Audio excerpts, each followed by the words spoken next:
Whoever you are, wherever you are, hope you are blessed and doing safe. Ladies and gentlemen, greetings, family.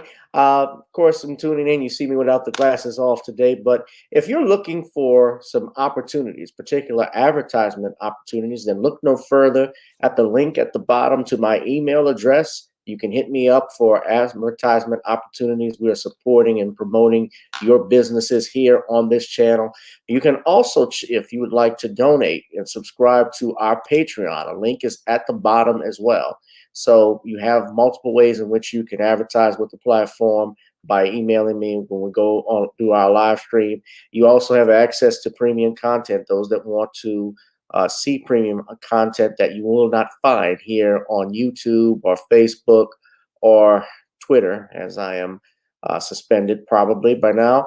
You guys can check out the Patreon at link at the bottom. But advertisement opportunities, definitely email me, gavin.grich1@gmail.com for rates and for the Patreon. It is the same as the YouTube channel. It is channel gboot2786. All right. I'll holla. Peace. New at 10. We are now learning more information about why an Okaloosa County Sheriff's deputy resigned after a shooting in November. The body camera footage that shows exactly what happened that day has been released. News 5's Haley Kennedy joins us now in the studio to show us this really shocking video, and maybe even more shocking, what led up to the shooting. Yeah, and after nearly 2 months of investigating, the Okaloosa County Sheriff's Office has determined what the deputy originally thought was a gunshot was actually an acorn falling onto the deputy's patrol car. Now, what the deputy did in this video that we are about to show you has been declared a violation of their policies on excessive use of control.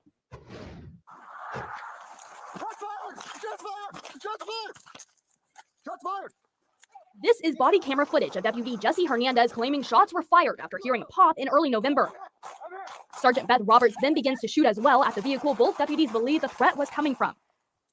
Jesse, are you okay? Inside the SUV was Marquise Jackson, a man accused of taking his girlfriend's car and sending her threats. Prior to the shooting, body camera footage shows the deputies at a house on McLaurin Circle in Fort Walton Beach, Florida, responding to a complaint filed by the girlfriend. Jackson is then seen arriving to the scene. He was detained, searched, and handcuffed, then put in the backseat of an SUV. A few moments later is when Hernandez claims he was hit by a bullet. We hold our officers to a very high standard of service. And this particular time, we let the public down. After nearly 2 months of investigation, the Okaloosa County Sheriff's Office determined that Deputy Hernandez was in violation of their excessive use of control policy. He resigned from his position in December in the middle of the investigation, and Sergeant Roberts was determined to be acting in the code of the policy. Both deputies were cleared of any criminal charges. But we have just as equally and just as important of an obligation to our public. Even if they're being investigated for a felony crime, we have that same obligation to protect them. Jackson, who was sitting in the back of the SUV being shot at, left the scene unharmed. However, he states in a Facebook post that he is mentally not okay and has not been the same since. To that end, I can only apologize to Mr. Jackson and his family. The Okaloosa County Sheriff's Office says both deputies were up to date on their resistance training and firearm qualifications, but will use this to help train the rest of their staff. Reporting in the studio, Haley Kennedy, WKRG News 5. Ooh, that's bad.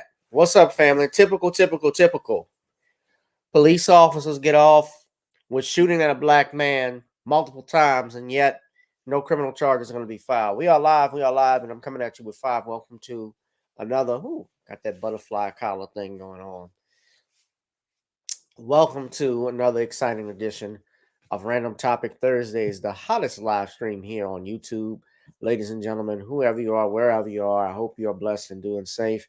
We are talking acorns versus cops, ladies and gentlemen, and that's the story that you're hearing about a 24-year-old Marquise Jackson who was shot at by Oskaloosa, if I'm pronouncing that correctly, sheriff deputies Beth Sanders and a Jesse Hernandez, who resigned from office before this video was released, but was not criminally charged with anything, despite being found to have violated police policy of that county. Now, if you're familiar in the Florida area, if you're in the Florida area and you're familiar with that Okaloosa area, that county, that encompasses Destin, Florida. So I've actually visited out there multiple times, so I'm familiar with it somewhat, but it's dangerous to know, and especially for me, I probably won't be going there for a while,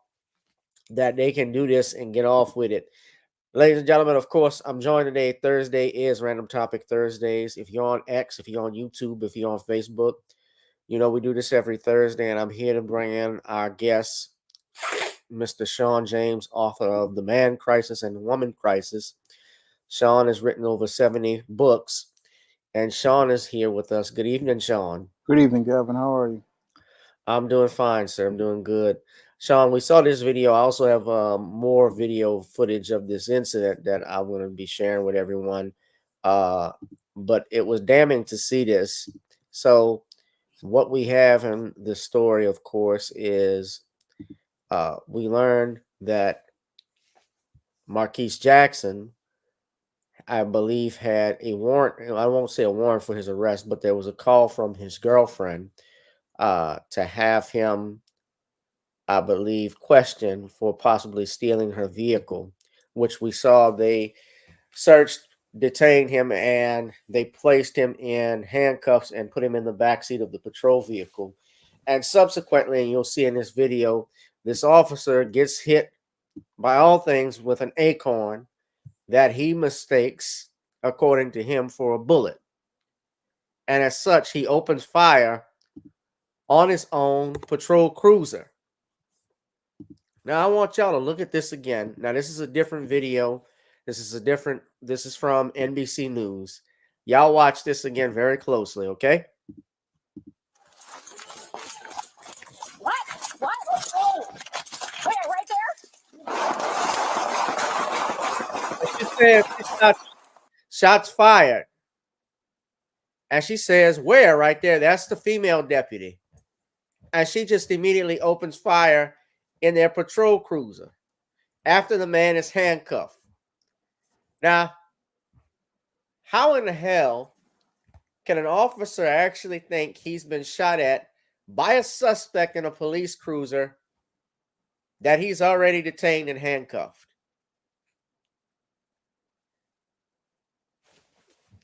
I can reach for a gun and shoot you in the head while I'm handcuffed? All right, I don't know. My legs went numb for a second. I heard a pop come from. Go this way. Can you move? Yeah. We hold our officers to a very high standard of service. And this particular time, we let the public down. Okaloosa County Sheriff Eric Aiden in this video posted to social media speaking on the incident of November 12th, 2023. While on a call with a suspect in the backseat, then Okaloosa County Deputy Jesse Hernandez reportedly claimed it was this noise that he thought was the detained suspect shooting at him. Now, y'all heard that sound. Now, he hears this sound and something hits his head. And he starts rolling and tumbling like Walker, Texas Ranger. He thought was the detained suspect shooting at him. Shots fired! Shots fired! You know. Hernandez and Okaloosa County Sheriff's Sergeant Beth Roberts, who was on the scene, both shot into the patrol car. The detained person in the back seat was reportedly not physically injured. Officials say he was fully searched before he was put into the patrol car and after the incident, but he was found to be unarmed. The noise was reported to be an acorn. Hernandez resigned just. So he was searched. He was searched. He was found to have no weapons. Right? We got that. He was unarmed when they put him in the back of the cruiser. And yet these fools still open fired. Nobody thought for a second, and there was time that he was shot at. Weeks later. We have an obligation to our staff to try and train them the best we can so that they can go home unharmed to their families. But we have just as equally and just as important of an obligation to our public.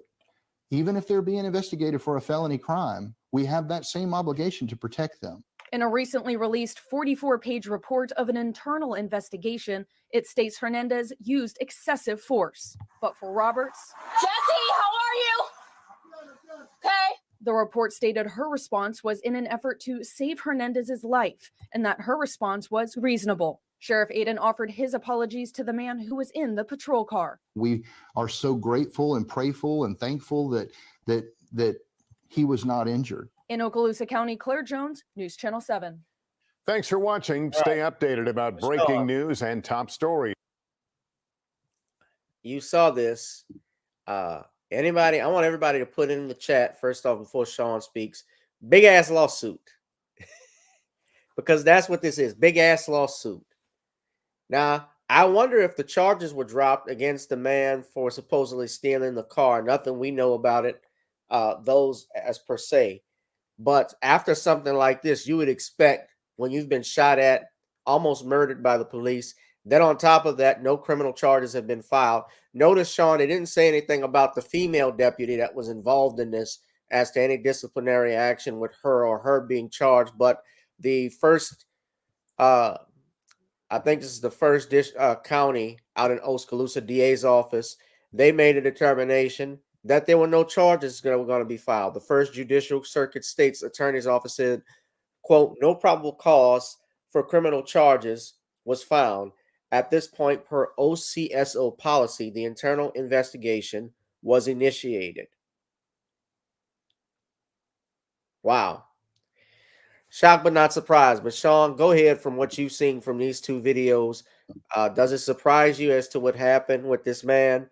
And No, it doesn't surprise me that's what happened to him. It's just classic case of a grossly incompetent person who should have never been on this job in the first place.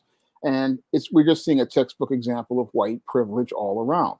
We see white privilege in the fact that this guy basically got this job basically because he was white. Because it's clear to me this man really wasn't qualified to be a police officer, because any good officer would know the difference between an acorn and a gunshot.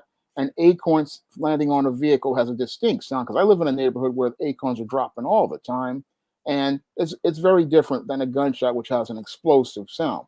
And if you've got a suspect and they're in the vehicle and you've already patted them down and you've already made sure they have no weapons and they're handcuffed, clearly the individual is secured. But when it comes to an incompetent individual, they are reacting emotionally based on their feelings and not really thinking yeah, critically. No, what's happened here is just this guy was just incompetent all around. However, he got the job because he met one qualification, and that qualification was being white. So this guy never should have been a police officer. And basically, he's shown me that he would have failed the psychological exam, and he possibly did fail the psychological exam to be reacting in this dysfunctional way, because any smart officer would have, again, known the difference and identified a gunshot. Because if you're on the range firing shots, you know the distinctive sound of a shot. And if you've been in training, you would know all of this. But this guy really is a complete imbecile and never should have been a cop in the first place. And he basically put this suspect's life in jeopardy. And he right. also put other people's lives in jeopardy with his just irresponsible and egregious behavior. And again, this man shouldn't have been hired in the first place. And I see a big lawsuit for this black man, who was, as I see it, basically being racially profiled as related to this allegation of a stolen car.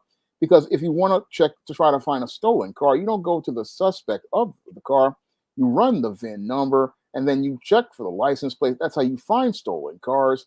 And going to this guy, I believe, was starting to be a case of intimidation, but it was a case of intimidation gone wrong, because this incompetent person who should have never been carrying a badge wound up escalating a situation to the point where he basically made it out of control. Now, he basically got away with this because of his white privilege, and he got away with it because they said, oh, it's a white guy, we don't want to mess his life up.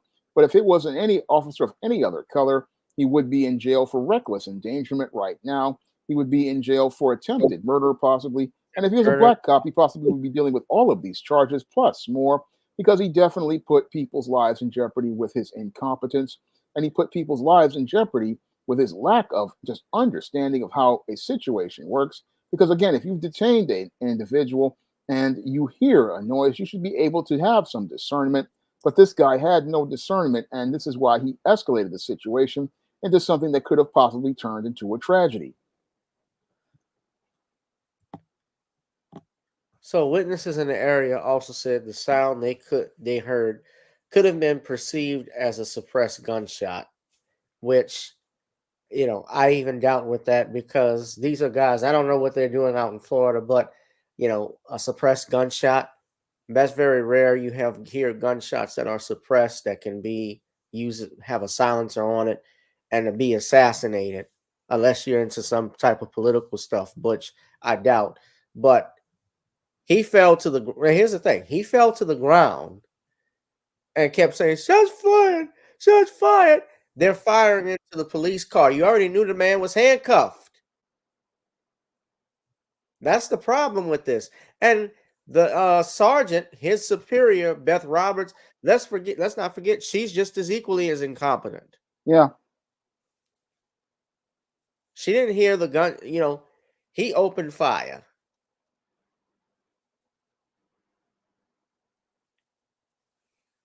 So yeah, this is a big ass lawsuit. Now he's out in Florida, so you know who the lawyer they're gonna get more than likely. Possibly Mushmouth. I don't know. That's right, possibly Ben Crump. Justice for Breonna, justice for Trayvon. As Al Sharpton said, Black America's Attorney General. You think he is? Yeah. Oh, really? I'm just thinking about something. Oh, yeah, this is a big lawsuit. This is not satisfactory to me. There should have been criminal charges that were filed in this. Of course, I'm not surprised they didn't file it, but this should have been reckless endangerment, discharge of a weapon, illegal discharge of a weapon, attempted murder, perhaps. Uh, you know, of course, if this was a black deputy, he would have gotten it, and it was a white victim. We know he would have gotten it.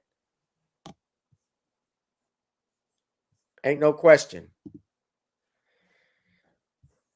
Y'all smash up the likes, ladies and gentlemen. Sean, you wanted to do a plug. I didn't ask you in the beginning. I'll do it at the end of the show. You can do it at the end of the show. We'll do a plug-in at the end. We're moving forward. Obviously, I'm going to take a moment, ladies and gentlemen, right now, a break. This is a Black History moment, ladies and gentlemen.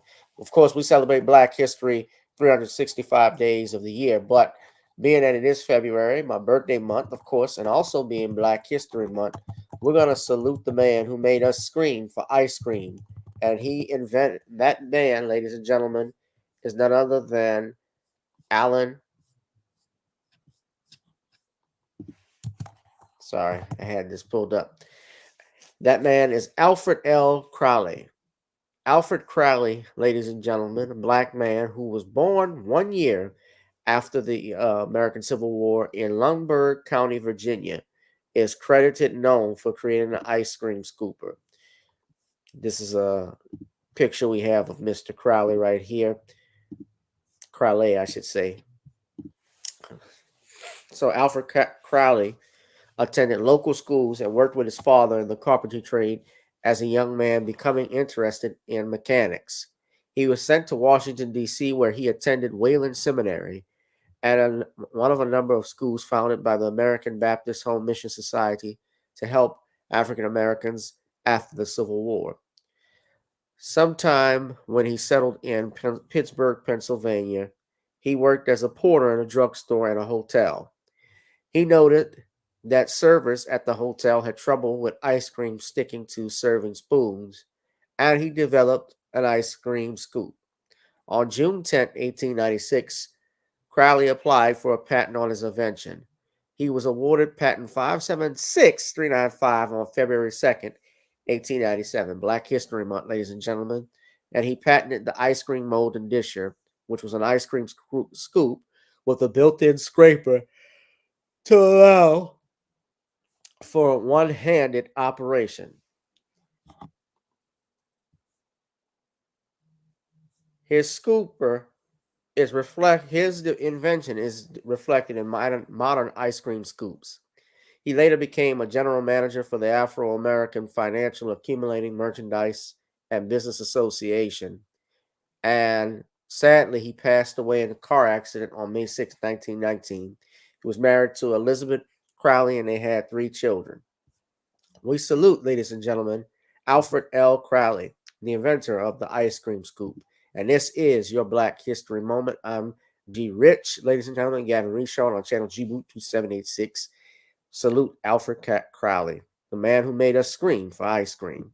Now, Sean, we got to talk about your girl, Fani Willis. I sent you some video footage. I don't know if you saw it. I saw it. I had a chance to look at it. So today, Fani Willis waived her original objections, and both she and Nathan Wade, who was the special prosecutor, testified at a hearing whether or not to disqualify the DA's office in this case. So if you watch the hearings, ladies and gentlemen, Fani Willis, of course, everybody knows, if we've talked about it the last couple of weeks, they had found out, and she admitted that she was having a relationship with Nathan Wade and had a relationship with him. Something that she had been mum on for months on end when this was allegedly brought up, supposedly brought up. And now Miss Willis, of course, testified, and she went back and forth with the attorneys for Donald Trump's co-defendants.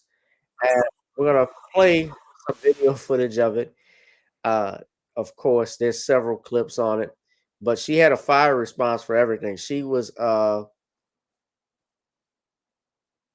she was very angry. You can tell by looking at this over this motions hearing. I watched it when I came home today, so I want y'all to pay close attention if we can. We're gonna watch this meltdown that she had on the witness stand. Hold on. Who in the prosecution team, prior to, I guess, the motion being filed by defendant Roman, who in the prosecution team knew of your personal relationship, and now I'm talking romantic, with Mr. Wade? So, sir, I am extremely private. All I ask is who knew. It's not, if the answer is no one knew, that's fine. No. I ask you who knew. Let me just tell you and then explain this, Willis. I am very private. When I supervised Mr. Body and Mr. McAfee, they didn't know who I was dating, but I can assure you I was dating somebody. So that I kept something private, that's my private life, is not any mystery to anyone. It's like a woman doesn't have the right to keep her private life private. And I'm speaking on this because there have been all these intimations. You still haven't answered the question, as well as. I'm sorry, what was the question, Your Honor? Is there anyone else who knew about it? And then you can explain. I don't know. I don't think so. I certainly didn't go out telling my business to the world. Okay, so the best of your recollection, you didn't inform anyone on the prosecution team that the individual that you had chosen to lead the prosecution team had a personal relationship with you. So Is that correct? That's inaccurate. Your question is inaccurate. What? Because you stated that the person I chose, we had a personal relationship. So we had a friendship. We have all these distinguishing factors. Remember, when I chose him in November of 21, first of all, let's get this straight. Mr. Wade was not actually my first choice. That's no insult to him. No, it is you, because of the way you phrased the question. You said, when I chose him, I didn't inform people of a personal relationship. We have defined personal as romantic. It is an inaccurate way to state the question. Then I will certainly restate it so it is very accurate. Okay, and please do not yell at me. You hired Mr. Wade for the first time on November 1st of 2021, correct? November 2021, yes, sir. Your testimony is, whether one accepts it or not, your testimony is that at the time you hired Mr. Wade, there had never been a romantic relationship with Mr. Wade before you hired him, correct?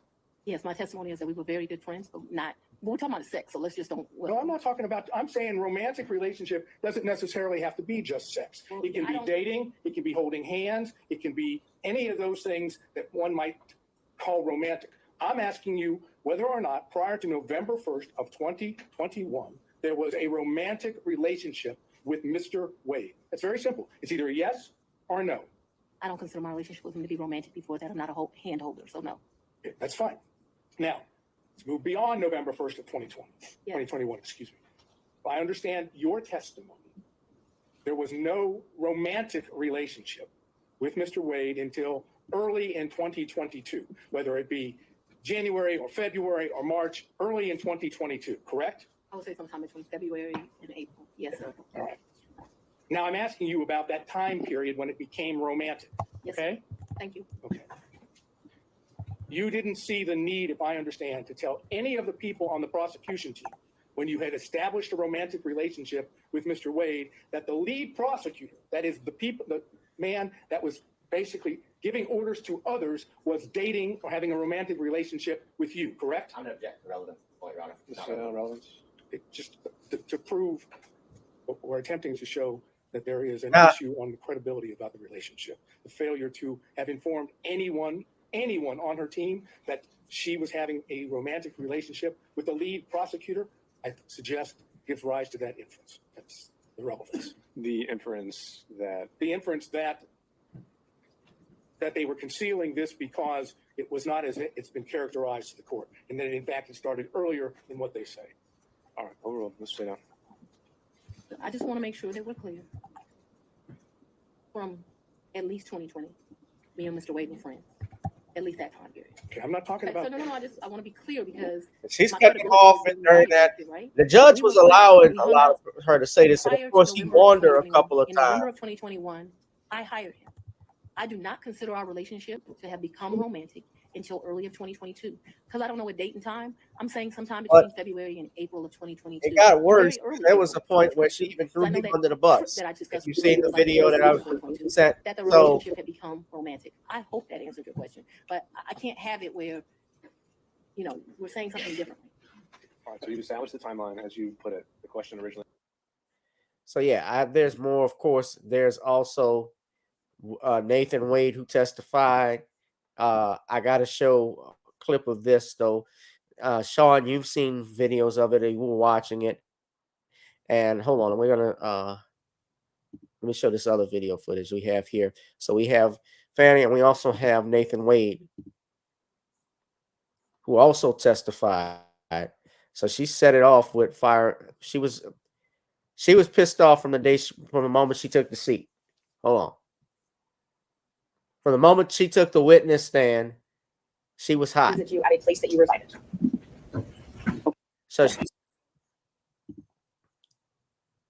So the attorney there asked about Nathan Wade coming to a place where she resided. You at a place that you resided. Okay. I don't understand. You must be the guy. In 2020, I lived in South Fulton. Okay. That's the only place I lived in South Fulton. That's before I had to abandon my home, Judge. All right. And at my home in We're South gonna clarify Fulton, this. We'll break it down. he never came there, okay? So if you don't come someplace, you can't live there. Ms. Willis, I'm gonna have to caution you. This is gonna be the first time I have to caution you. We have to listen to the questions as asked. And if this happens again and again, I'm gonna have no choice but to strike your testimony. So we need to break this down. Ms. Merchant's question, I believe, was asking whether you lived anywhere other than South Fulton.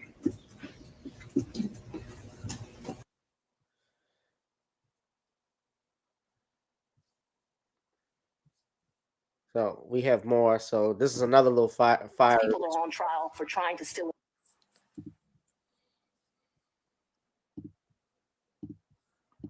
an election in 2020. I'm not on trial, no matter how hard you try to put me on trial. Right now, a fiery District Attorney Fani Willis.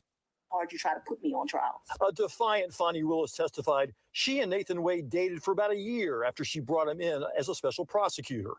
But they've done nothing improper, she says, and she did not benefit financially from the relationship. I want to say, because my marriage was irretrievably broken, I was free to have a relationship. Wade testified his marriage was irretrievably broken in 2015, but he and his wife decided to stay together until their children were out of school. When did your romantic relationship with Miss Willis begin? 2022. When in 2022? Early 2022. That would have been after he was hired by Willis to manage the racketeering case against Donald Trump and others.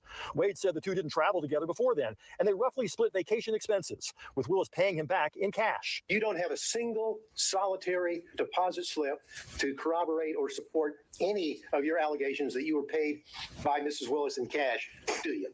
No, sir. Not a single solitary one. Not a one. Willis confirmed she reimbursed Wade in cash, explaining her father always advised her to keep 6 months cash on hand since she's a single woman. I don't know why this old black man feels like that, but he does. When we were growing up, my daddy had 3 safes in the house. So my father's bought me a lockbox, and I always keep cash in the house. Defense attorneys argue Willis only hired Wade, paying him more than $650,000 so far, so she could get a financial benefit from all those trips. They also challenged the timeline, calling Robin Yeardy, a former DA office staffer who considered herself a good friend of Willis. Yeardy resigned in lieu of being fired in 2022. She said she saw Willis and Wade kissing and hugging as far back as 2019. Trump attorney Steve Sadow pressed her. Are you certain that Ms. Willis told you about the romantic relationship with Mr. Wade prior to November 1st of 2021? Yes. But her old boss was defiant. In the first 3 months of 2021, when I could still enjoy my home, Mr. Wade never came to South Fulton, and it is certainly a lie that he lived with me. So yeah, Fani was pissed. They also had Nathan Wade. You saw on the witness stand. He was asked about cabin trips, booking a cabin out in Tennessee, having her there. There's a whole bunch of questions. She, of course, fought against it. Even a friend of hers testified, a former friend, I guess you could say, testified against her. Sean, in watching that video footage, and I'm gonna obviously show more. There was a clip. I don't think it was in that, but if you watch the entire hearing, especially at the end, she threw old boy under the bus. One thing she said about their relationship, she mentioned the fact that he had stated the only thing a woman could do for him. He told me the only thing a woman could do to him is go in the kitchen and make him a sandwich. She also brought up his damn testicular cancer. But then she brought up the racial issue when the attorney asked her, the defense attorney asked her some questions. She stated she would not emasculate this black man, talking about Nathan Wade. So when you saw that, what did you think of Fani Willis, Sean? Well, when I first saw Fani Willis on the stand, she basically just proved the point about the corporate American hood rat to me. It means that even though this woman supposedly has this good education and this prominent job, even though you took her out of the ghetto, you can't take the ghetto out of her. And she basically embarrassed herself and black women in general as a collective with her just ghetto behavior on the stand, being argumentative and defensive, and basically being hostile to all of the people wanting answers to these questions. Because as somebody who was elected to represent the state, people wanted to see a professional who would be out here looking to take accountability for her actions and looking to take responsibility and present herself in a professional manner. But instead, what we saw with Fani Willis basically was her proving every racist point about the stereotypes about the neck rolling, eye snapping, strong, independent black woman with a big bad attitude, and having a big bad attitude because she was basically being called out and held accountable for these allegations as related to this affair on the job. Now, if Fani Willis or that simp that she was involved had read Stop Simping in the Workplace, my book that's on Amazon.com right now, they wouldn't be in this mess, because they understand the rule about don't crap where you eat. Because when you crap where you eat, you basically wind up making a mess that makes a mess of your life. And Fani Willis was basically set up to be making a mess with her life due to her own arrogant demeanor, as I'm seeing right here, because she was too caught up in being this big corporate American hood rat to not see that white supremacy was basically setting her up to take the fall that she's getting ready to take. Now, she thought she was going to go on to be this big player in Georgia politics after she was able to prosecute a president. But what she didn't see was that white supremacy basically was setting her up to take the fall, because they never really wanted to prosecute Donald Trump. This was just a scare tactic to get him scared. But Donald Trump, once he saw this black woman with her neck rolling, eye snapping, big bad attitude, he wasn't scared of her at all. And instead, what he did was mount a defense by going after Fani Willis's character, and basically showed us the truth about Fani Willis's character and the corruption as related to her being on the job. Because nobody, when the prosecutor's office, if you're prosecuting people, you want your prosecutor to be objective. And it's hard to be objective when you've got a special prosecutor who's your boyfriend. That's a clear case of bias. And if she was involved with this man before she got this case, then it really showed how she basically violated her oath to the state and the city of Atlanta.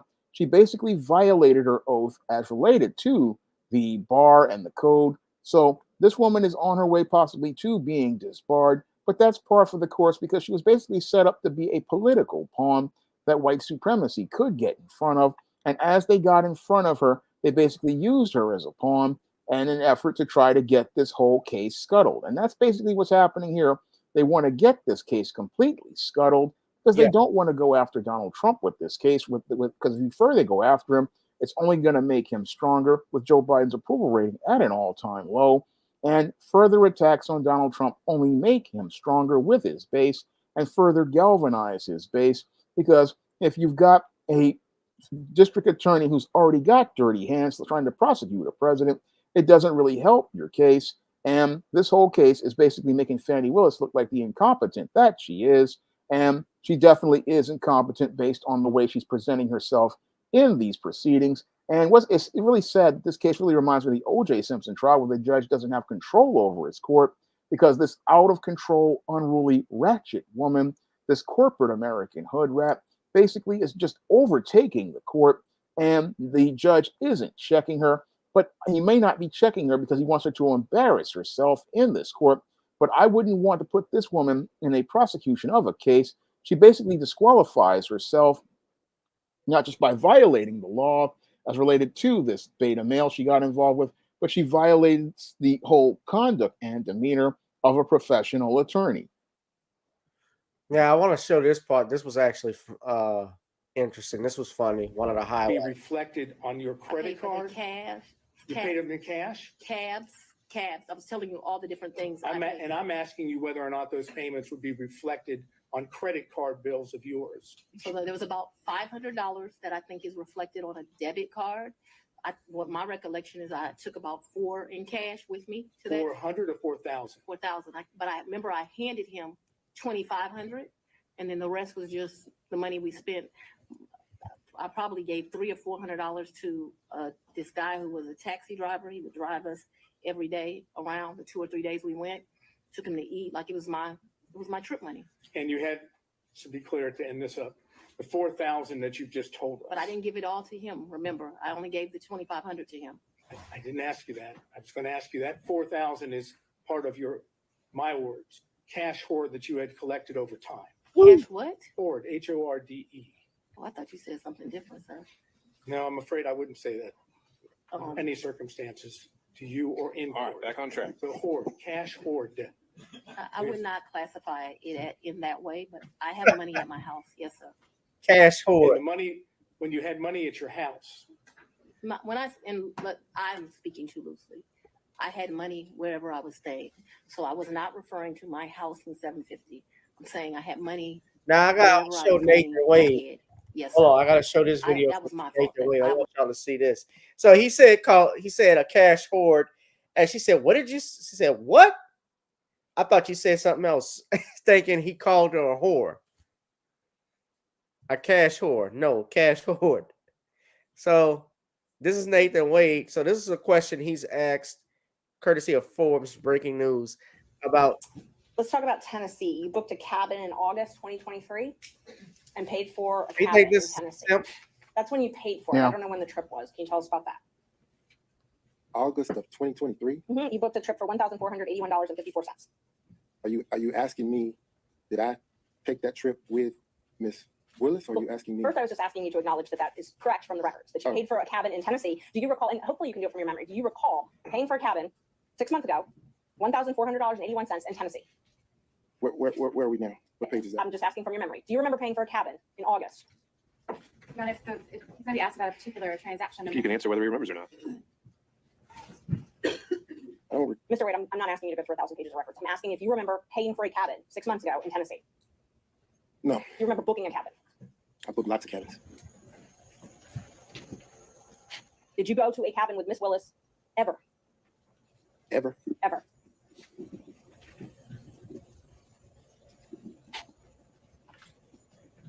Now notice the title of the video. It says Nathan Wade takes over 15 seconds to decide if he's ever been in a cabin with Fani Willis. Just by that title alone, it tells you what they're trying to get, obviously, from viewers and which way they're leaning towards this. You get that feel, Sean? Yeah. And people in the comments, this isn't a lawyer. This is a liar and deceiver. How he ever became a lawyer is beyond me. Why in the heck aren't these people ever prosecuted in jail for lying under oath? Can't wait for the JD special counsel report claiming Wade should not be charged for his crimes because he's an old man with severe memory loss. I mean, his wife's attorneys are probably salivating waterfalls watching his testimony in this case. Mr. What?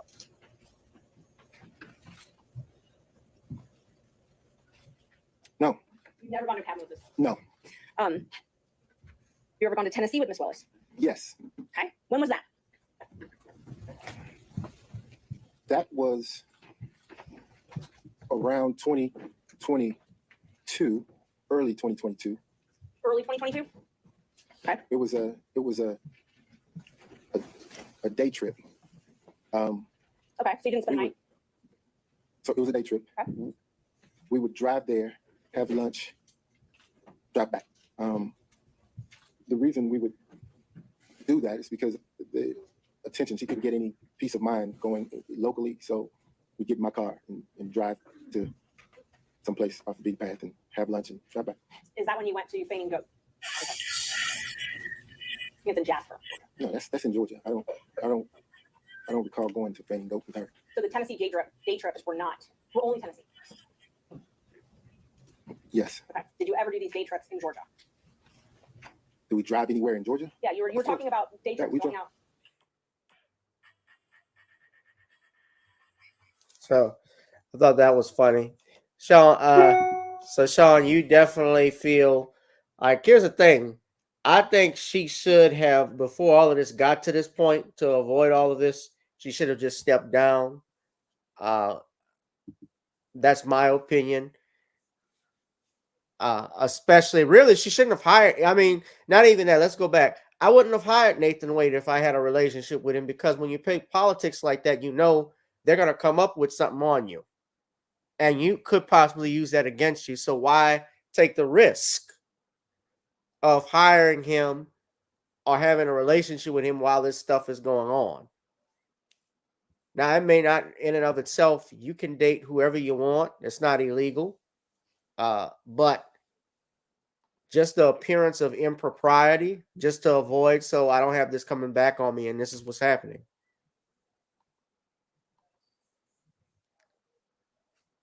I take it Sean agrees because he's silent. Yeah, well, when it comes to this whole situation, Nathan Wade is a textbook workplace simp. And again, workplace simps are guys who are under women, and the whole thing is that they are just thinking about trying to go along, to get along in the hopes of getting access at once under the skid mark jockey thong, and they're not really thinking critically about their whole careers. And this dude, he should have been thinking, hey, I'm not getting involved with this woman at my job because this could jam me up. But sadly, he wasn't thinking about that at all. And neither was Fani Willis, because Fani Willis was basically hopped up on power.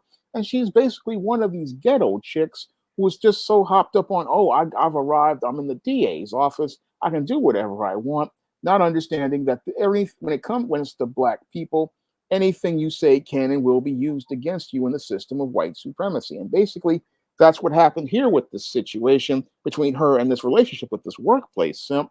It was basically people around them were waiting for the right moment to use this against them. And this is what basically led to her getting jammed up. I mean, I talk about this again in my book, Stop Simping in the Workplace. Never go out here and date women at your job, because it's always going to learn to a mess. And that's what we got here as a textbook example of a mess. And after listening to Nathan Wade, man, he is a textbook workplace simp. I mean, this dude is pathetic all around. I mean, he takes 15 seconds to think about whether he rented a cabin, when any guy knows what, if he's spending money, he knows what he spent it on. He got records of it. He's got credit card records. He's got receipts. All of that is there. And he would just be able to easily answer that question, yes or no. But he didn't want to answer it. And that basically incriminated him as related to his credibility. And the more that these two talk, the more that they basically destroy their chances of their long-term professional reputation. Not even about this case overall. They destroy their own professional reputations. And they're not looking at the bigger picture, because they don't understand in the game of white supremacy, the game is chess, not checkers. And these two Candyland players with red and pink cards are thinking that they're going to be able to move ahead and continue on with prosecuting Donald Trump, but they may not even be able to get to the prosecution, because they may not only get disqualified, but they also may wind up both losing their jobs, when Fani Willis is definitely going to lose the election when she's up for re-election. Y'all hit that like, share, and subscribe button, ladies and gentlemen. Yeah. Corporate American hood rat, Sean. Wow. Yeah, that's what she is. Punches. I call her a city girl DA. It's like you got these city girl mayors that are ruining their towns. Look at the Dalton mayor up there in Illinois. Guys, last thing we're going to talk about, of course, this was a tragedy that happened over actually on yesterday, where they had the Super Bowl parade for the Kansas City Chiefs. There was, unfortunately, a shooting that took place that resulted in one person dying and at least 28 injured, a large majority of them children. Of course, one of the persons that was killed was Elizabeth Lopez Galvin, a 44-year-old woman who was a super, as they say, a diehard Kansas City Chief fan and a mother. She was actually killed. Her nieces and nephew were also injured. Her daughters and her son were also injured in this instance, according to a report here. And She is the sister of the Summit Mayor, Lee's Summit Mayor Pro Tem, Beto Lopez, according to the city's mayor. So there are at least 2 juveniles that are in custody. Of course, I believe there was 3 involved in this shooting.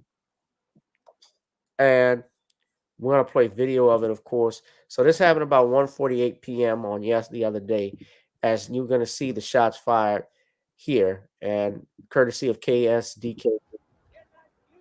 The crowd.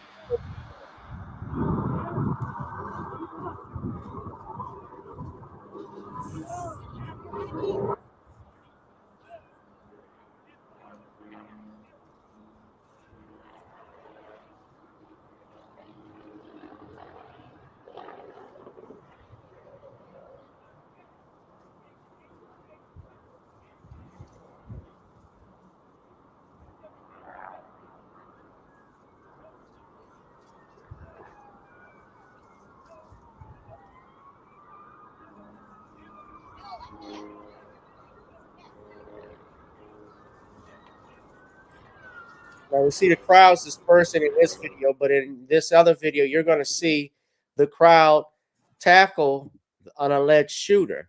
And members in the crowd heroically tackle an alleged shooter, who's fleeing. So I want y'all to look at this video.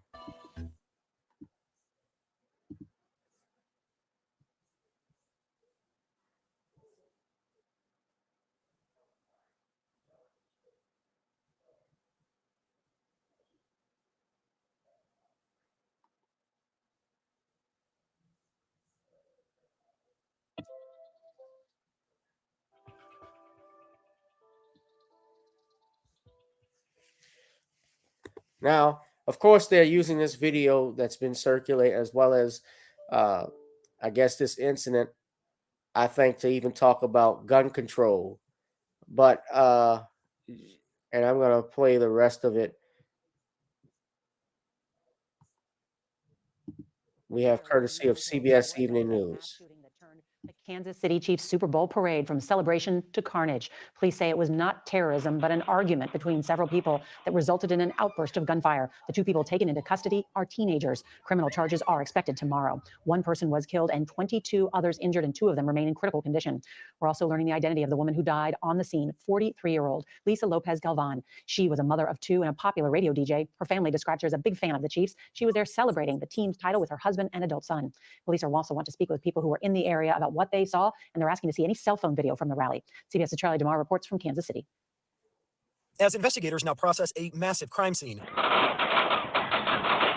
the people of Kansas City are trying to process how a family-friendly Super Bowl celebration destroyed so many lives in an instant. Lisa Lopez Galvan, local radio personality, was there with several family members. Her son was shot. She was killed. There was an initial shock, and it feels like a bad dream. We spoke today with her sister and brother. Can you walk me through sort of the totality of how this impacts your family? Our faith is what has helped us from the moment we knew. She brought us all together immediately. So how are we going to get through this? Is together. The shooting victims include 9 children, the youngest just 8 years old. We all train for this. We're all prepared to take care of these children, but it doesn't negate the fact that it's still not normal for people to see many, many people wounded by gunshots. Police are tight-lipped about the 2 suspects still in custody. Video shows 1 person with a gun being tackled by a group, including Trey Filter. The entire time we were holding him down, people are yelling, he's got a gun, he's got a gun, he's got a gun. When he was tackled, the gun fell. That weapon appears to be a large semi-automatic rifle. This type of shooting now all too common. 60% of mass shootings occur in everyday places, churches, theaters, grocery stores, or at celebrations. Left behind, images of yet another community struggling to heal. You hear about this nationally often, sadly, and no, we did not expect the day to end like this. This shooting has some communities and families questioning whether attending outdoor public gatherings are safe. Here at the Super Bowl parade, there were about 800 police officers for 1 million spectators. The mayor here in Kansas City vowing to move forward, including hosting next month's St. Patrick's Day parade. Nora? People should be able to celebrate. Charlie DeMar, thank you. All right, Sean. Sad situation that happened. I wanted to know what your thoughts are, obviously, on this shooting. And, of course, they're talking about calls for gun control. You and I both talked about that, but just give us your take. Well, from what I have heard, that this case was an incident, that it was an argument started between some juveniles at the as the event dispersed. And it's another textbook example of these children of the corn beta males that I talk about in my book, The Man Crisis, and these dysfunctional girls that I talk about in my book, The Woman Crisis. And this whole shooting basically started because these juvenile males basically grew up dysfunctional, and they came to this event not to celebrate the game, because who goes to a game celebration with an AR with a automatic rifle inside of on their person? I mean, who does that? That's a critical question I got to ask. But people who are going there to look to start trouble, and that's what these beta males basically wanted to do. And as they got into this argument at this game, they were just looking for any reason to pop off those weapons. And sadly, as they popped off those weapons, they wound up putting the lives of numerous children at risk by shooting them in their hails of gunfire. And they also wound up taking the life of a mother of 2 children who just came to this game to celebrate this team winning the Super Bowl. And it's sad that you can't have these celebrations when you have these Pookies and Ray Rays around, because these guys, they don't know how to navigate through their emotions. They don't know how to conflict resolve when everything is always about their feelings. And because everything is about their feelings, whenever somebody is just simply disagreeing with them over something as trivial as sports, that's when they got to go out here and take out the firearms, because this is their way of expressing their anger at somebody for simply disagreeing with them. And that's basically what led to this horrific incident at this celebration of a Super Bowl win, and turned a victory into a tragic loss of life. That's what really is sad here. But this is another textbook example of what happens when you have these dysfunctional beta males and these dysfunctional children of the corn.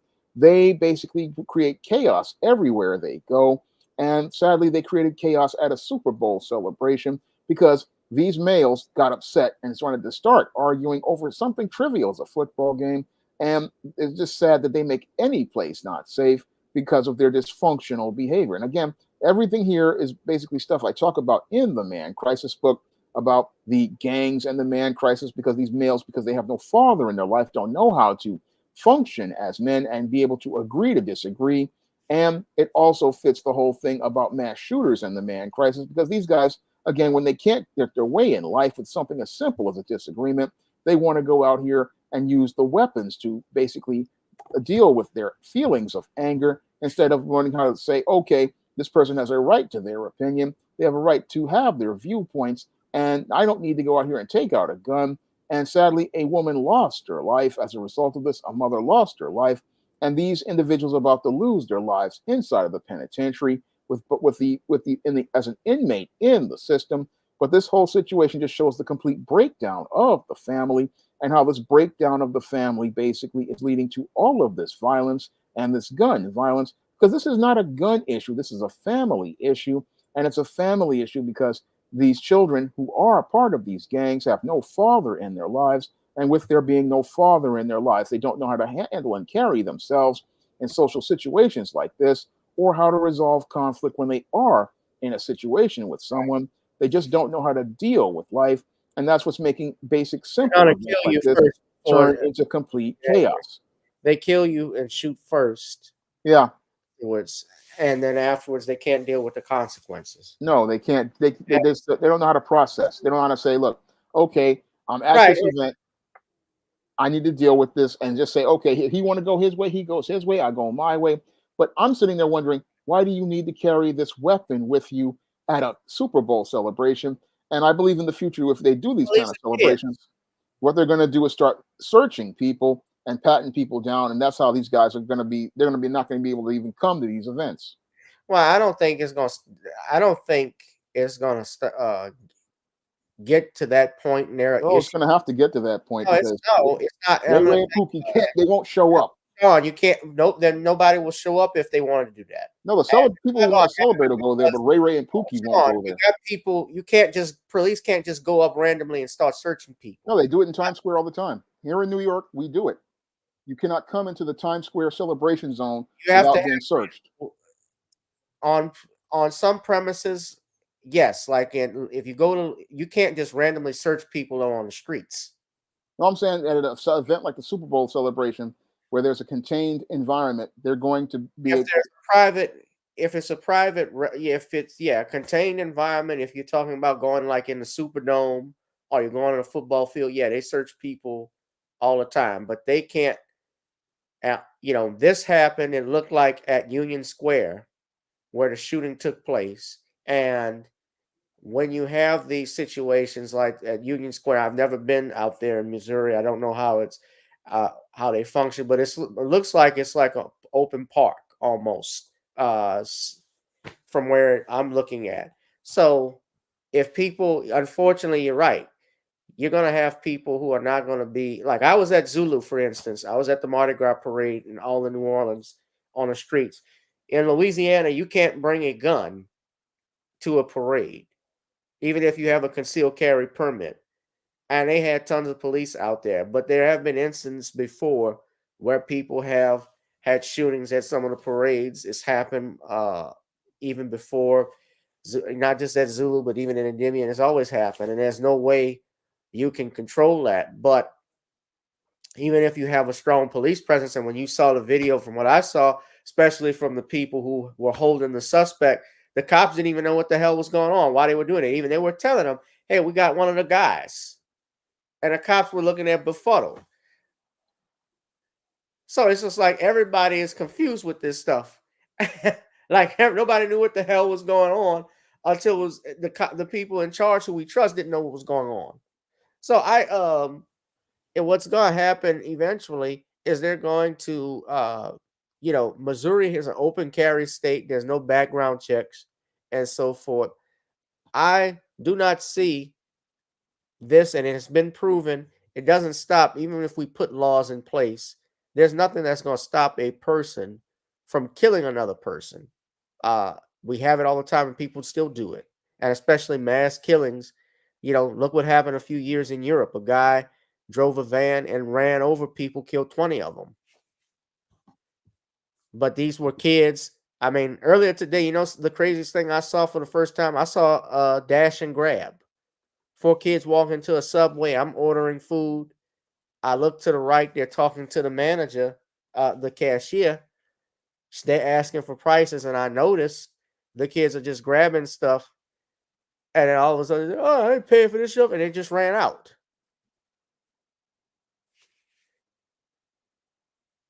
This world is decaying. Kids don't have any respect for adults anymore. They're doing what they want. I think the generational gap that's happened is that those kids were raised by kids themselves. People that weren't married. In a lot of cases, you had teenagers raising children. Yeah, and they were lazy and didn't want to take care of them. That's what we got.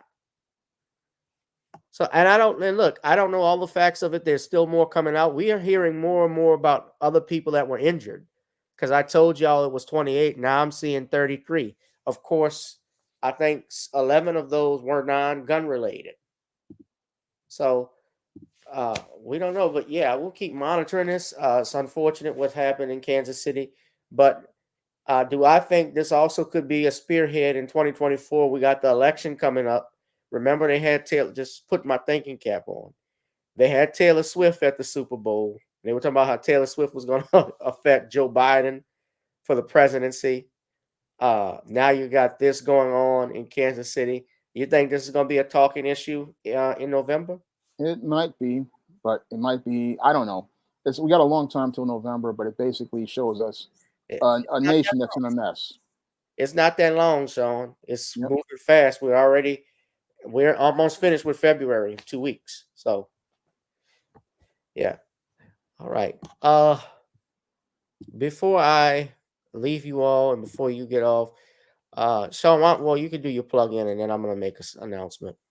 All right. The SJS Direct 2024 catalog books are now available on Amazon.com for pre-order, and you can pre-order all 3 of the SJS Direct 2024 books: John Haynes' Illuminati, ISIS Dark Incubus, and Esteem Horror in the Hamptons in digital format right now on Amazon.com, and they will be released in paperback very soon, and I'm going to be talking about that in an upcoming video. But until then, you can pre-order those new books and the older books in the SJS Direct catalog on Amazon.com and pick up many great SJS Direct books at all online booksellers everywhere. All right. Good job. You also, ladies and gentlemen, can buy The Commonwealth of Pennsylvania versus William H. Cosby on Amazon Kindle. You can order that as well. That's another book to have. Make sure you smash up the likes, and if you love me for my time, pay me for my time. You can donate to the Cash App, PayPal, or Zelle. My announcement that I had for the night, I had told everybody in the week. I have been on this channel. It's been almost 4 years, I believe 4 years in April when we started Random Topic Thursdays. And it progressed on when we started to do Tuesdays and Sundays when I would do the live streams. And it started, of course, as a result of COVID. And it's hard to believe that was over 4 years ago, almost 4 years when that started. And here we are approaching the springtime. And I've enjoyed my time with everyone. I've enjoyed giving you all facts. A lot of you all have been supportive of me. Danielle, Darius from Atlanta, Derek Bailey, Star, a bunch of other people who've come on. And you know that we have been fighting, obviously, this thing called YouTube or ScrewTube with the shadow bans because I don't censor myself with some stuff. And of course, I'm not a yes boss. I'm not a bend over Billy. I don't shuck and jive. And I go in on stuff. I tell the truth where it needs to be treated because I thank all of you all, especially I look at you all, the people who flock to me, you're adults. And you like to hear what you don't hear on network television. So mainstream media in particular, how they like to lie and cover stuff up and tell you who your heroes ought to be, who you're supposed to worship, who you're supposed to admire.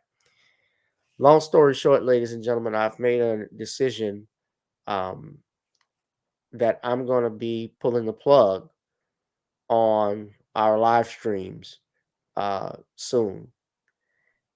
Effective immediately. This is tonight is not my last show. Of course, I will be doing I do plan to do some more Random Topic Thursday shows, but due to the fact I've been on here, it's been several years, we have not really made a dent in the algorithm with YouTube. I'm not going to mince my words here. It's hard to come on and give an hour or 2 hours of my time and not make any money from it. Now, I'm not in this bit. Of course, anybody that tells you they're not in the business to make money or try to get something, they're not being truthful. I, of course, am about the truth. I'm about talking to people. That's why I started doing it. And I do, especially seeing what I'm seeing with YouTube and how people have made a living. People have bought homes. People have done stuff with YouTube. Of course, that's always something I've wanted to, a goal that we've always had, but we haven't seen the numbers grow. We haven't seen the subscribers, and it is part of this. So I'm going to be taking my platform, and everybody already may or may not have this, but on Rumble, I have another platform that I have been that I will be using, and I'll provide everybody with a link on which to go to that channel. I'll put it in the chat in a few minutes to come in, but I essentially, we started in April. I believe April will be the last time we're going to be doing at least full-time live streams, Tuesdays and Sundays and Thursdays. Thursday, of course, occasionally we can do something with Sean James, but there's also going to be some nights I may not be able to do a show on a Thursday, but it's just been tough to get on back and forth, guys. And I hate that this happens, but we've had a good 4 years, and sometimes all good things must come to an end. On top of that, I'm not giving up without a fight. because there's stuff I'm going to be challenging YouTube on. But I just think I need to scale back right now and focus on other things. And trust me, you haven't seen the last of me here. But I do want to thank all of you. I thank Sean, who's always been here to support me. I remember when we first started, and I reached out to him via email about doing a show because I've seen his videos and I was an admirer. And I saw somebody that was saying the stuff I was thinking. And I think a lot of you who joined in and subscribed to my channel saw this. YouTube has not won. Let me make that clear. And I'm not giving this up without a fight. But I just need to focus my time and energy in some other platforms and other events that I'm doing right now. So of course, I'll come on occasionally every now and then. Probably by April, with Sean, we'll do the live, we'll continue to do the live stream on Thursday nights. But I had to think about this for a while, guys. And I just want to thank you all. And I love you. And you haven't seen the last of me. We'll be back again. I will definitely, I'm not ending the show this week or anything like that, but Thursdays we'll do the live stream with Sean again. So if I decide to do another video or anything, of course you'll get an alert. That's why it's important to smash up the like, share, and subscribe button, and make sure you hit that notification bell when we go live. Make sure you hit the notification bell if you're a subscriber, all right? If you get that notification bell. Now, some people who they may hit it, and of course, YouTube may take them off, but always double check. Y'all know we got 4 channels. We also are available on X. So y'all can check that out too. Make sure you hit that like, share, and subscribe button. You all don't have to donate to the Cash App if you don't want to. I'm not a beggar. But if you love me for my time, pay me for my time. It's something I've always stated. But yeah, I think I got to take a break. Sean, I thank you again. If you want to close out with anything, go ahead. No, that's it. I mean, I'm sorry that you feel like you have to leave. But sometimes you got to do what's best for you. And it was great working with you all this time. So I understand that, because a lot of people are getting stressed these days about YouTube and stuff like that. So I understand where you're coming from. Yeah. Well, let me be clear. We're still going to do a show. We're still going to do shows together, you and I. All right. Now I may have to put it on another platform, which might be the thing. I'm not ending our Thursdays here because obviously it's the most watched one, but there are going to be some times I just can't do this full time like I've dedicate every week. Yeah. So just FYI, but I'm not giving this up without a fight, ladies and gentlemen. Just think of it as a hiatus. So I want people to know that I didn't quit, and I'm not quitting. But I just want to, let's just call it a strategy. But I thank you all, ladies and gentlemen, and I'll see y'all at the next one. Be safe, and be blessed. Sean, thank you very much. All right, thank you for having me on. All right, y'all. This has been another edition of Random Topic Thursdays. Good night. Love you.